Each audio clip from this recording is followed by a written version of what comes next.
di fonctionner waaye man Cheikh ba léegi ku génn sa ay bi man wax jooju mënuma koo bàyyi xam nga lu tax mënuma koo bàyyi parce que avant ko génn sa ay bi Idrissa Seck moom wax na ne jot naa waxtaan ak président Macky Sall mu ne ci déclaration d'un consensus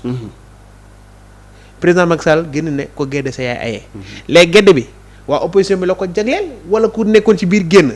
waaw parce que loolu. ban jàngat bi laa soxla. mais man ni ma gisee Idrissa Seck moom jotoon na wax ne ni moom président waxtaan nañu. président bi mu génnee aussi ci njëlbeenu discours am ci émission bi mu amal fële ak waa RFM. tenir na quand même à dire que moom Idi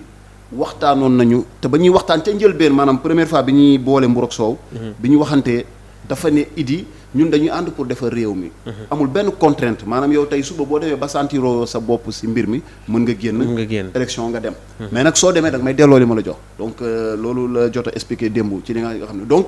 moom Idi jusqu'à preuve du contraire bu dee li ñu wax dëgg la. bu dee compromis moo am bu dee dañu waxtaan ba à l'amiable ku nekk dem sa yoon. donc normalement ñoom ñaar réeroowuñ donc peut-être kenn géddul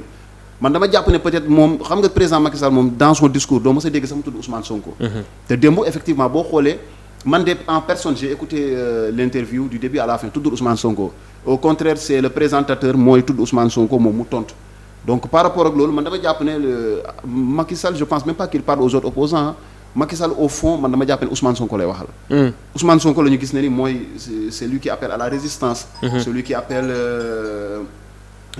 en quelque sorte à ce que nit ñi. taxaw beneen taxawaay boo xamante ni peut-être mën na bañ a arranger nguur gi. donc wax yooyu noonu mën na gis ne ni Ousmane Sonko c'est quelqu'un qui refuse d'aller au dialogue et puis beaucoup de Sénégalais aussi dañuy wax yu mel noonu. yenn kilifa yi sax dañ koy wax. à l'instar par exemple bi nga xamante ni l'imam de la grande mosquée am na wax ju mu wax. par rapport ak xam naa foofu la ñuy daanelee xam naa dañu mën ñu jël mbokk interview soo paree nga ñëw foofu rek ñu def li nga xamante ni moo di dernière intervention finale laaj ñuy yëg di jotaay bi salaamaaleykum. allo salaamaaleykum. sëñ bi la ngeen def. sant yàlla bu baax naka seen yaram. ñoo ngi sant yàlla bu baax foo ñuy woowee. Italie la ñuy woote. naka waa Italie. waaw sant yàlla bu baax rek naka yaram mi mbaa dara méttiwu leen. waaw ñoo ngi sant yàlla vraiment ñoo ngi sant yàlla bu baax.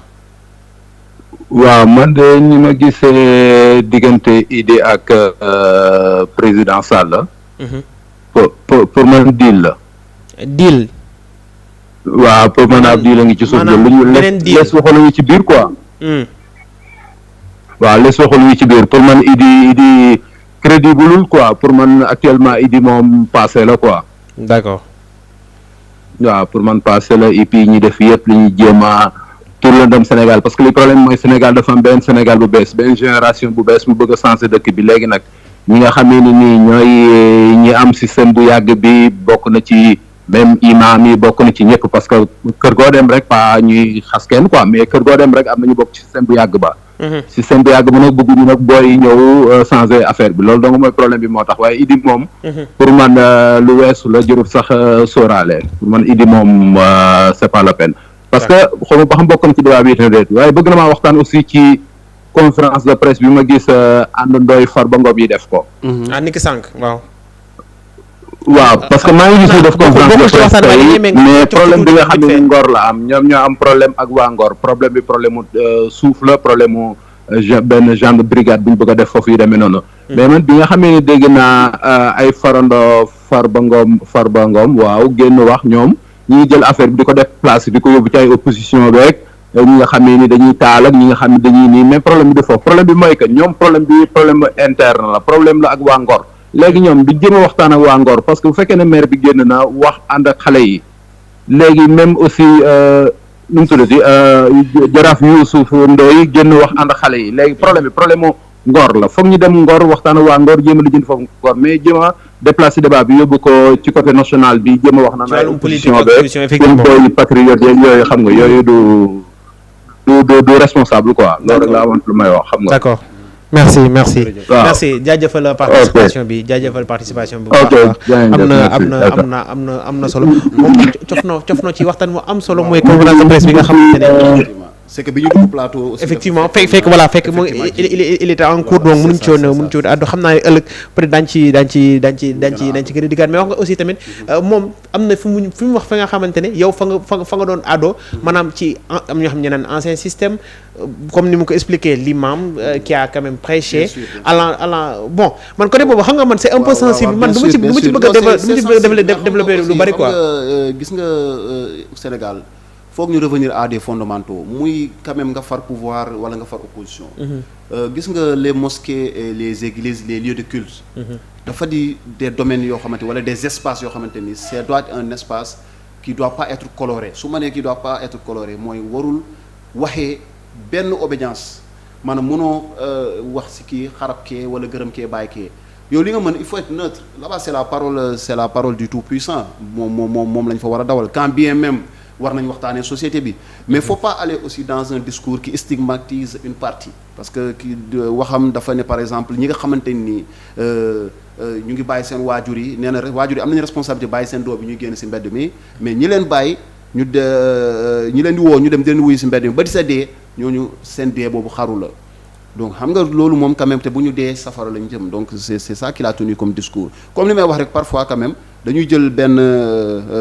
façon de faire ñu askane ko kenn Sénégal boo waxee bon l'opposant bi nga xamante moo fi nekk et puis neex na nit ñi neexu leen mu neex Idi am déet instant bi c'est Sonko qui occupe la place c'est l'opposition le plus radicale au régime donc opposition boobu noonu parfois dañ koy jiiñ à tort ou à raison je ne sais pas que moom c'est une personne violente wala moom ou bien il appelle à la violence donc loolu par ricochet mën na tax tey la maison de Farba Ngom qui a été quand même saccagée et brûlée à Ngor ñu c'est de bonne guerre hein, tu sais ils font feu de tout bois finalement les politiciens donc tey côté Farba Ngom amuñu peut-être la preuve que peut-être c'est les jeunes de l'opposition qui ont fait ça mais c'est de bonne guerre nga jiiñ leen ko mais tamit bon moom sax mais c'est un problème foncier quand même c'est un problème foncier bi nga xamante ni man j'ai suivi ça des responsables coutumiers à Ngor wax nañ ci nee nañu ñoom seen suuf la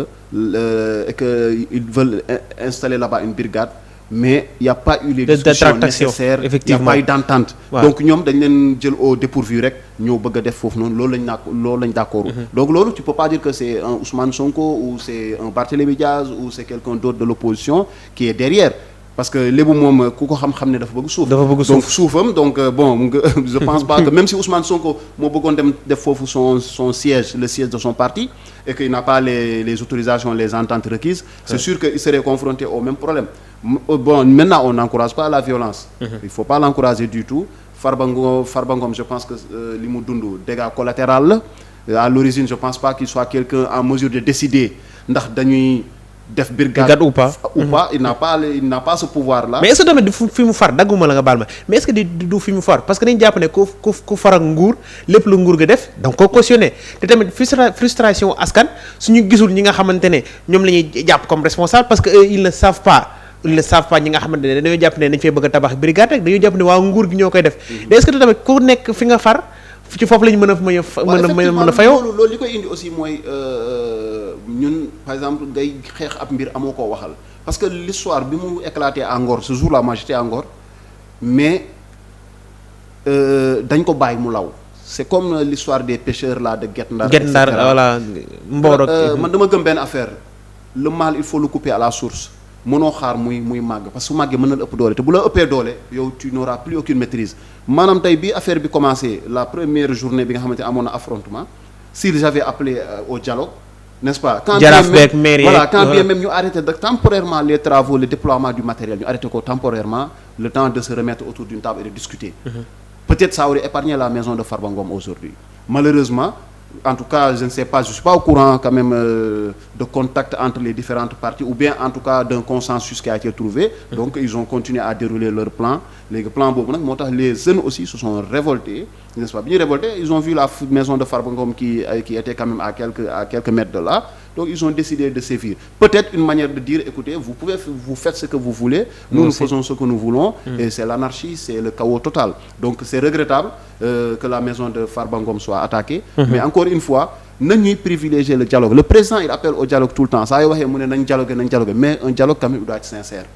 parce que bu dee man da ngay ñëw ñuy dialoguer am xam nga dank fanaanal benn kurpañ bëgguma koo jox. donc loolu sama waa ji je viens voilà soit je viens pas. ou bien si je viens.